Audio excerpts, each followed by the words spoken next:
kabar kalian semuanya? Kembali lagi di my channel bersama saya Miss Fanny dalam belajar bahasa Inggris.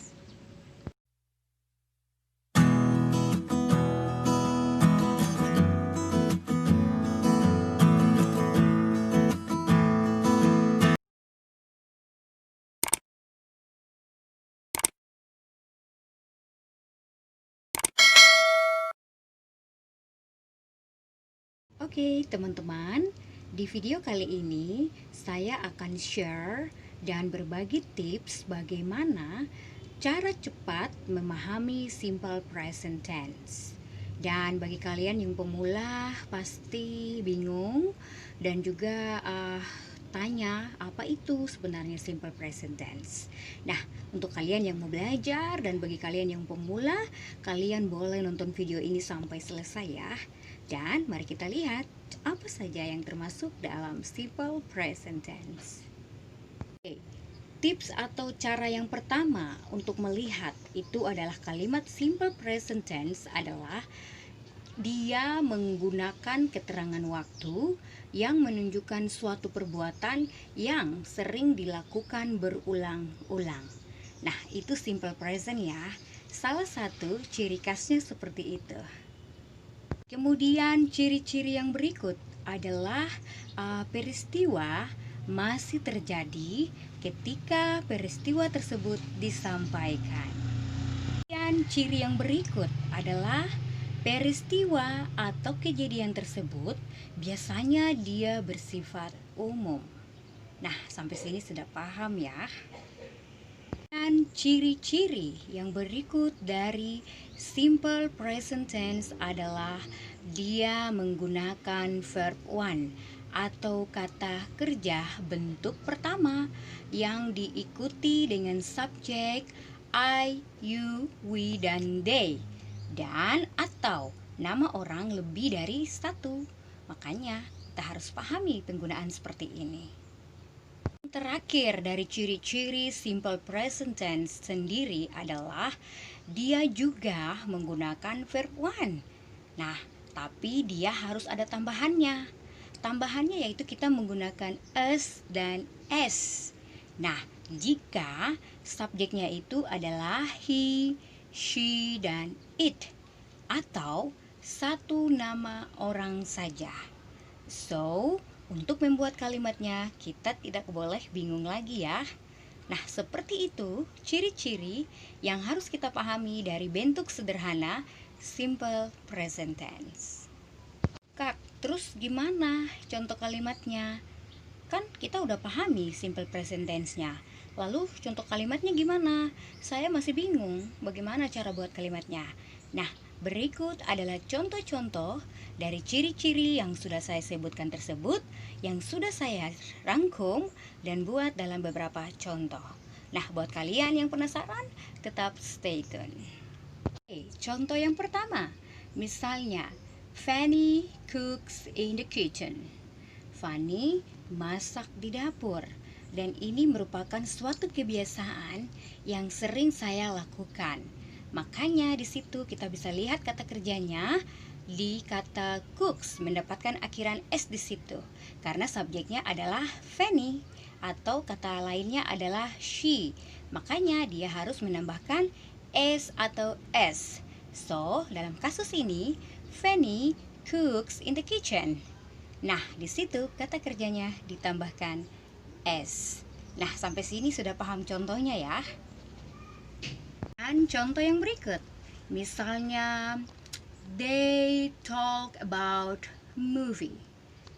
Mereka selalu berkata tentang film atau menceritakan film, dan ini merupakan sebuah kebiasaan atau keadaan secara umum. So, kita bisa bilang they talk about movie. Mereka cerita tentang film. Jadi, ini adalah sebuah kebiasaan. Nah, di situ kita bisa pahami bentuk dari simple present tense. Dan yang berikut, misalnya I cook soto. Saya masak soto. Dan di situ subjeknya adalah I. Dia tidak menggunakan S atau tambahan apapun karena dia satu orang saja, yaitu I cook soto, dan tidak ada penambahan IM di situ karena dia adalah simple present tense ya, yang merupakan kebiasaan yang dilakukan secara berulang-ulang. So, kata kerjanya tidak ada tambahan S. Berikut, misalnya she reads a magazine. Dia, perempuan itu, baca majalah. Nah, di sini read sendiri adalah kata kerja verb 1 kan? Nah, ada penambahan S di belakang kata kerjanya. Karena yang sudah saya jelaskan tadi, kalau dia she, he, atau it, otomatis penambahan kata kerjanya akan ditambahkan dengan S.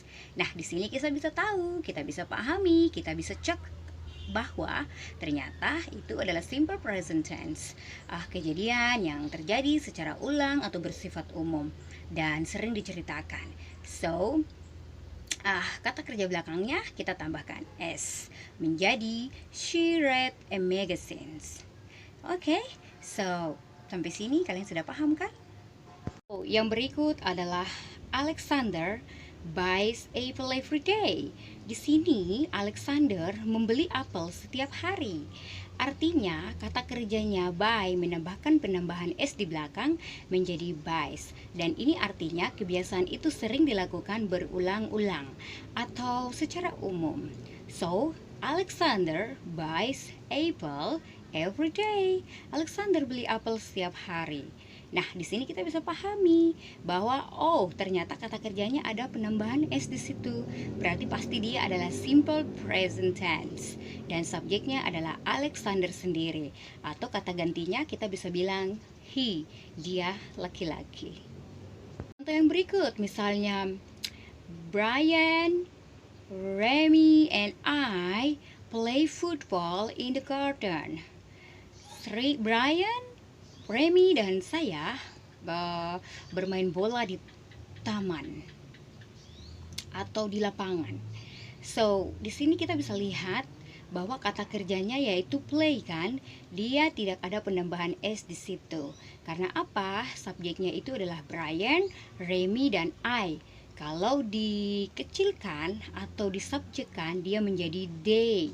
So, tidak perlu kita menambahkan S lagi di akhiran kata kerjanya. Jadi, dia hanya play saja, tidak ada penambahan S di situ. Nah, itulah contoh kalimat dalam simple present tense. Yang terakhir adalah contoh misalnya, my father works as a teacher at the private school in the town. Ayah saya bekerja sebagai seorang guru di sekolah private di kota kecil. So, di situ kita bisa lihat kata kerjanya adalah works. Dan dia tidak bisa bilang work, harus menambahkan S menjadi works. Karena my father di sini sendiri adalah ditujukan kepada dia laki-laki. Otomatis subjek ini akan diikuti dengan kata kerja works dengan ditambahkan akhiran S di belakangnya. So, bagi kalian yang sudah tahu tentang kalimat ini, kalian tidak boleh bingung lagi bagaimana memahami setiap kalimat dalam bahasa Inggris. Teman-teman, saya harap di video kali ini kalian sudah ada gambaran dan pahami apa itu simple present tense tanpa saya harus jelaskan apa itu simple present tense. Karena di dalam simple present tense sendiri itu adalah sesuatu yang sangat umum, sering dilakukan, merupakan kebiasaan dan waktu itu berlangsung. So, dalam contoh kalimat tersebut, saya harap kalian sudah mengerti. Teman-temanku, sahabatku, dan bagi teman-teman yang pemula, itulah cara cepat memahami simple present tense yang sudah saya rangkum lebih kecil dan detail. So, bagi kalian yang pemula, yang baru belajar, kalian tidak boleh merasa tidak bisa. Dengan menonton video ini, saya harap kalian mampu mengerti dan kalian bisa praktekkan itu di rumah. Thank you so much for watching my video, and I hope you are understanding. And if you have any question, please you can text me below. And we will see again in the next video.